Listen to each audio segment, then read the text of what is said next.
Maayong buntag mga kamix, for today's vlog. So magkukuting-ting na naman tayo ni Buddy. So bali pala ang gagawin ko dito ngayon mga kamix ay yung handbrake nya. So yun yung gagawin ko ngayon. Kasi masyado nang sagad na yung handbrake nya, no? O hindi na siya kakapit, lalo na pag medyo paahon na, tapos gagamitan mo ng handbrake, so hindi na siya kumakapit. So ito yung gagawin natin ngayon. So bago tayo mag-umpisa, kung kayo ay bago lang napadaan sa aking channel, so paki-subscribe naman at paki-bell all na din para updated kayo sa aking mga i-upload na mga videos. Alright, umpisa na natin. Let's go.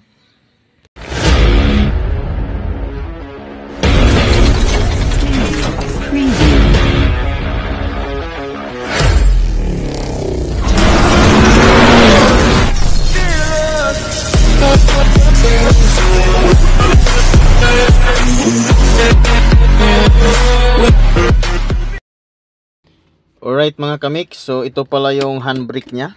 Yan, sa Toyota Corolla Big Body. So, pansinin ninyo pag inhatakin ko, ayan na siya. So masagad na halos dito, no? So ang nangyari nito mga kamix, kapag medyo paahon yung pinaparkingan, hindi na kumakapit itong handbrake nya. Ayun, masyado na siyang sagad na siya, no? So kailangan talaga itong ma-adjust. So dapat ganito lang siya mga kamix, oh. Yan, mga ganyan lang siya na dapat. Hindi siya aabot dito kasi pag talagang hatakin mo siya, ayan, oh. Grabe. Sagad na sagad. Tatanggalin lang ito mga kamix para ma-adjust natin ito kasi mayroon ditong adjuster dito sa ilalim. Ayan, para ma-adjust natin. So ito yung kailangan kong gagamitin. Yan. Ayan, gamit tayo ng ratchet. Size 10 ito. So umpisa na natin itong baklasin mga kamix. Ayan, atras lang tayo. Ayan, para medyo maluwang. So bali ito mga kamix, iangat lang ito. Yan. Yan, iangat lang natin yan. Kasi naka-clip lang ito mga kamix. So yan, basic lang siya tanggalin, no? May clip lang ito, kaya mabilis lang siya matanggal. So ito na yung ano niya. Ito na yung handbrake niya mga kamix. Dito pala makikita yung pag-adjustan nito sa ilalim dito banda mga kamix. Oh, ayan, oh, kung makikita niyo tong mayroong nut. So ito yung i-adjust natin. So sa pag-adjust nito, ayan, baba lang natin yan. So ayan na, nakababa na siya. Tapos gagamitan lang natin siya ng ratchet. Ayan. Tapos ikotin mo lang siya. Ayan. Talagang maluwang na maluwang mga kamix siya. Pihitin muna natin para humigpit. Alright.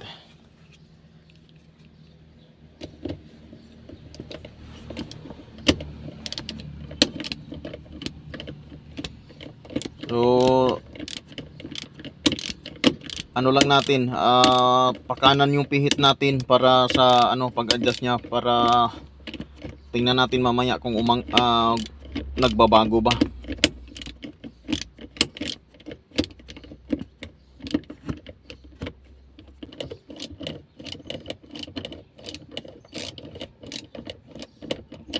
So titingnan natin mga kamix. Try natin iangat. Ayan na siya, oh. Oh, na-adjust na natin mga kamix kanina. Kaunti lang yung lumitaw nito. So ngayon, ayan, tumaas na siya. So ngayon, hatakin natin. Ayun, no? Ayan, no? Okay na siya mga kamix. So kulang pa, dadagdagan pa natin, no? Ayan, dadagdagan pa natin.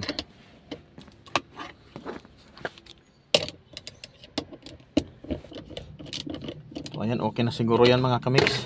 So hatakin natin ulit. Alright, so okay na siya mga kamix. Ngayon, ibalik na natin tong tinanggal natin dito. So napaka basic lang naman ito mag-adjust, no? So ganun lang. Ayun, no? Sagad na siya, oh.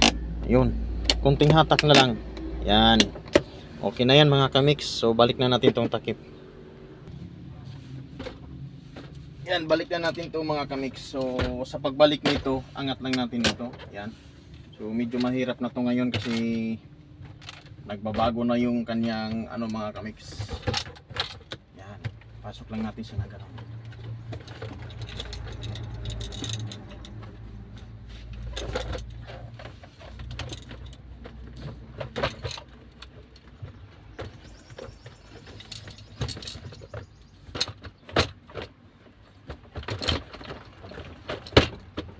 Yan na.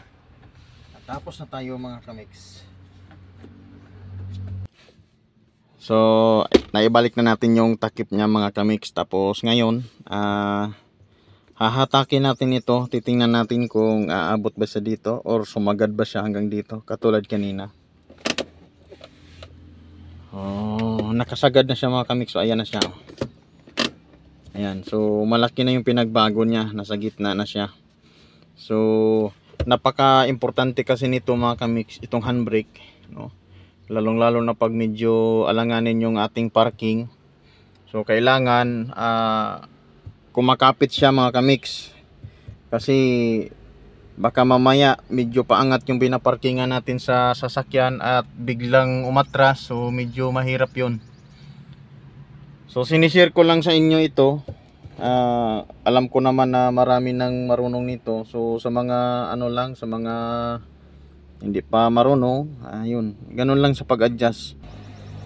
So ayan na mga kamix, natapos na tayo mag-adjust ng handbrake. So ito na siya ngayon, no?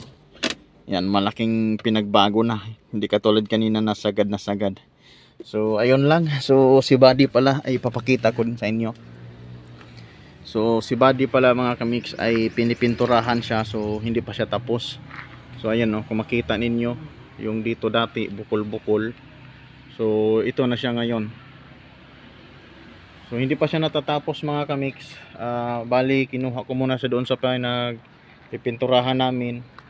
Dahil wala kaming service. Tapos tamang tama pinapatuyo yung pintura bago i-bapping. So marami pang kulang itong parties niya. Ayan, o. So marami pang kulang. Pati yung sun visor dito wala din. Ayan, o. Marami pang parts na hindi na ikabit. Pati dito sa likod. Ayan. Yung mga play rings niya dito. May nakalagay dito. Tapos yung Toyota niya dito wala din. So ayan. By next week siguro mga kamix. Ayan, matatapos na ito. At nang magiging makinis ulit si body. So ayan siya mga kamix, oh. Ayan.